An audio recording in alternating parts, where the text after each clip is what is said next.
Alright, so I found a pretty cool trick for organizing your zip ties.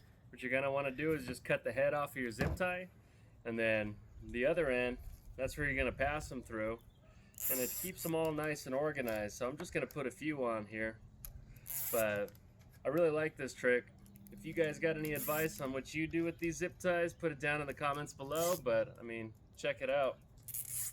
Put them all together, keep them nice and organized. When you're ready, pull it off the end. That's it.